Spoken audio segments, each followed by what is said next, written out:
శ్రీమాత్రే నమ. జయ గురు దత్తాత్రేయ నమ.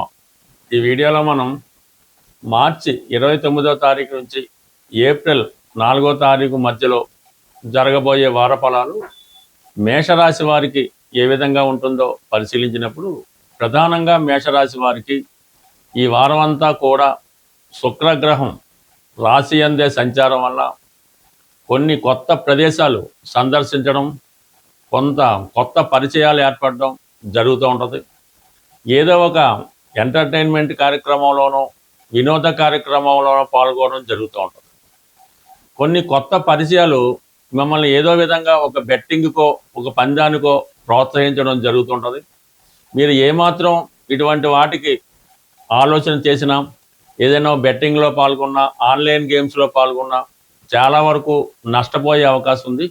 అంటే ఈ సమయంలో మిమ్మల్ని ఏదో రకంగా మోసగించి మీ దగ్గర నుంచి ధనాన్ని సంపాదించాలనే ఆలోచనతో కొంతమంది మీకు పరిచయం అవుతుంటారు. అది జాగ్రత్తగా ఉండడం మంచిది. అలాగే ఏదో ఈ వారంలో కొన్ని కొత్త వస్త్రాలు కానీ, ఏదో ఒక ఆభరణం కానీ మీరు కొనుక్కునే అవకాశం ఉంటుంది. ఏదో ఒక ఎంటర్టైన్మెంట్ కార్యక్రమంలో, వివాహ కార్యక్రమంలో పాల్గొనడం జరుగుతుంటుంది. కుజుడు లాభస్థాన సంచారం వల్ల చాలా కాలంగా ఆగిపోయినటువంటి రావాల్సినటువంటి ధనం సడన్గా రావడం జరుగుతుంటుంది. స్థిరాస్తులపైన, భూముల మీద ఆదాయం వచ్చే అవకాశం ఉంటుంది. అలాగే గతంలో మీకు ఏదైనా చిట్ ఫండ్లో కానీ ఎక్కడైనా ఇన్వెస్ట్మెంట్ చేసి ఆ ధనం ఆగిపోయి ఉంటే అది ఈ సమయంలో సడన్గా రావడం జరుగుతూ ఉంటుంది. అయితే ఇదే వారంలో ఇంచుమించుగా మనకి 2వ తారీఖు ఏప్రిల్ నెలలో ఈ కుజుడు 12వ స్థానంలోకి రావడం జరుగుతుంది. అక్కడ ఉన్నటువంటి శని భగవానుడితో కలియడం వల్ల ఏదో ఒక ఇన్వెస్ట్మెంట్, ఒక పరిశ్రమలోనో, ఒక స్థిరాస్తి కొనే విషయంలోనో, ఒక భూమి మీద ఇన్వెస్ట్మెంట్ చేయడం జరుగుతూ ఉంటుంది. అలాగే కొంతవరకు మీ దగ్గర పనిచేస్తున్నటువంటి మీ సహాయకులకి, ఉద్యోగులకి ఎంతో కొంత బోనస్ చెల్లించడం కానీ, వారిని ఆర్థికంగా ఆదుకోవడం కానీ జరిగే అవకాశం ఉంది. అలాగే వృత్తి మారాలనే మీ ఆలోచన చాలా వరకు నెరవేరే అవకాశం ఉంది. అంటే కొన్ని కొత్త అవకాశాలు రావడం జరుగుతూ ఉంటుంది. అయితే అవి మీరు ఉన్న ప్రాంతంలో కాకుండా అది దూర ప్రాంతంలో ఉన్న వేరే రాష్ట్రంలో ఉన్న వేరే కంట్రీలో అవడం వల్ల అది పెద్దగా ఆసక్తి చూపలేకపోవచ్చు. బట్ కానీ ప్రయత్నపూర్వకంగా అవసరం ఉన్నవాళ్ళు ఈ విషయాన్ని మీరు ఉపయోగించుకోవచ్చు. అంటే దూర ప్రాంతంలో ఉద్యోగ అవకాశాలు కానీ, దూర ప్రాంతంలో పెట్టుబడి పెట్టే అవకాశాలు కానీ ఈ సమయంలో మీకు రావడం జరుగుతూ ఉంటుంది. దాని తర్వాత గురువు ఆల్రెడీ 3వ స్థానంలో మీరందరికీ మంచి అడ్వైజ్ ఇవ్వడం జరుగుతుంటుంది.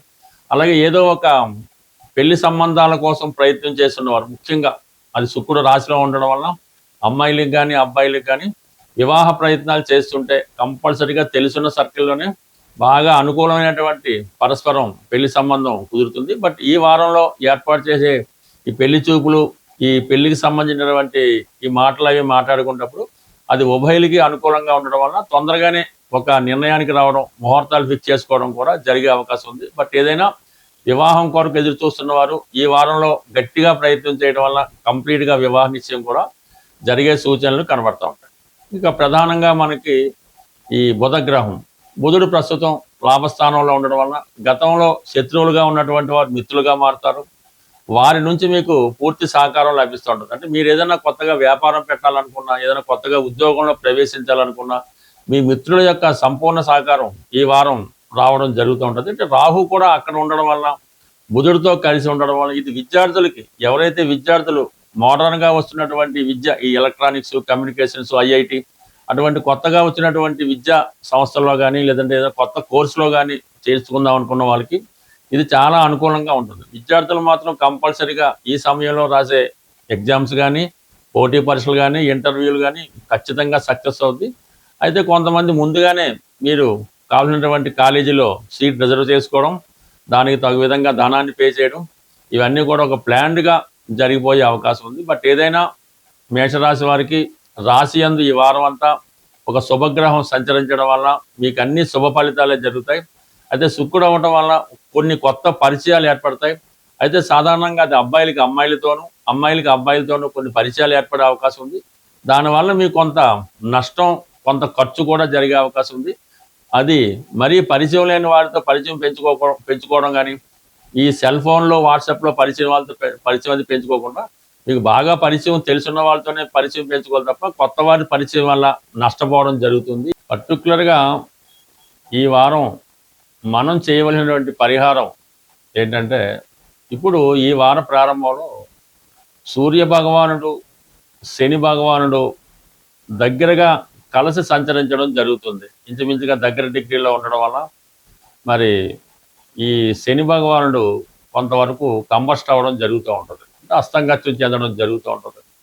దానివల్ల ఈ ఉద్యోగస్తులకి చాలా ఇబ్బందులు కలుగుతుంటాయి.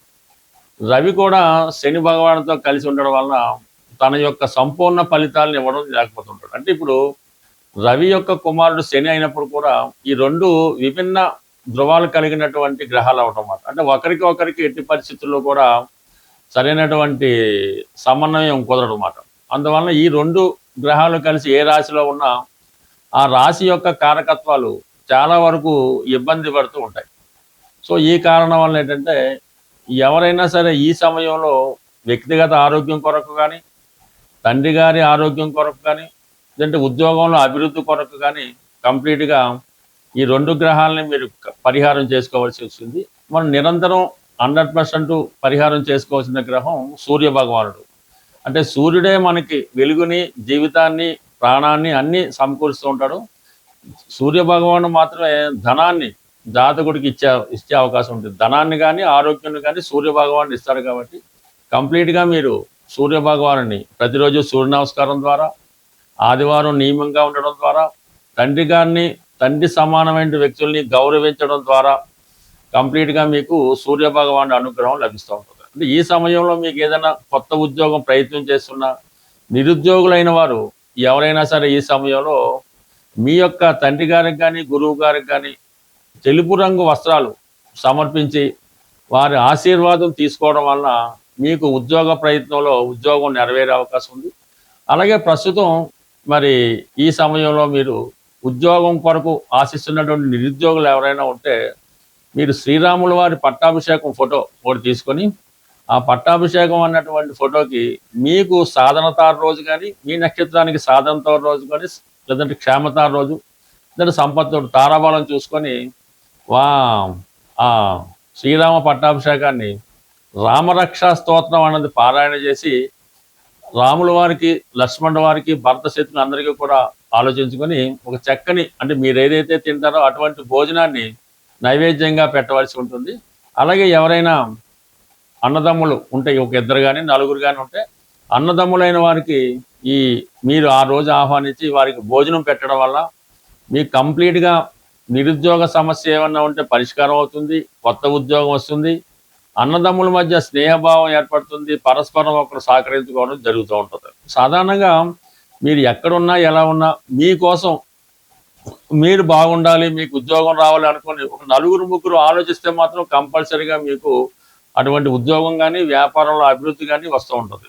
అదే కొంతమంది మీరు పాడైపోవాలి, నాశనం అయిపోవాలి కానీ ఏ ఒక్కరు కానీ, ఇద్దరు కానీ ఆ విధంగా కోరుకోవడం వల్ల కంప్లీట్గా మీరు ఎంత మంచి స్థితిలో ఉన్నా ఇలాగ నాశనం అవడం జరుగుతూ ఉంటుంది. కాబట్టి సాధారణంగా అటువంటి వారికి దృష్టిలో పడకుండా మంచి వారితో స్నేహం చేయడం వల్ల అన్నదమ్ముల మధ్య సఖ్యత ఏర్పడుతుంది, ఉద్యోగపరంగా అభివృద్ధి కలిగే అవకాశం ఉంది. ప్రేక్షకులకు విజ్ఞప్తి, ఈ వారం అంటే 29 మార్చి 2026 తేదీన ఆదివారం రోజు సుందరయ్య విజ్ఞాన కేంద్రం బాగిలింగంపల్లిలో ఒక జ్యోతిష్య మహాసభ మా ఆధ్వర్యంలో నిర్వహించడం జరుగుతుంది. ఈ జ్యోతిష్య మహాసభ ఉదయం 9:30 నుంచి సాయంకాలం 5:30 వరకు ఉంటుంది. ప్రవేశం అన్నది పూర్తిగా ఉచితం.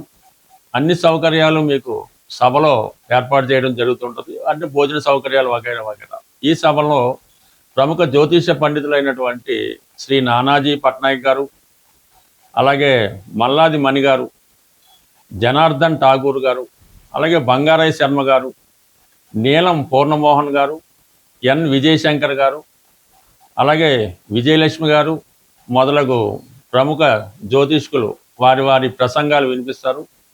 ఈ సభలో వచ్చినటువంటి ప్రేక్షకులు ఎవరైనా ఉంటే వారి యొక్క సందేహాలు ఏవైనా ఉంటే సభాముఖంగా ఈ పండితుల వద్ద మీరు తెలుసుకొని దానికి సరైనటువంటి సమాధానాలు కూడా తెలుసుకునే అవకాశం ఉంటుంది. జ్యోతిషంపై ఆసక్తి ఉన్నవారు తప్పకుండా ఈ సభకు హాజరై మమ్మల్ని మా సభని విజయవంతం చేస్తారని ఆశిస్తూ స్వస్తి శుభం.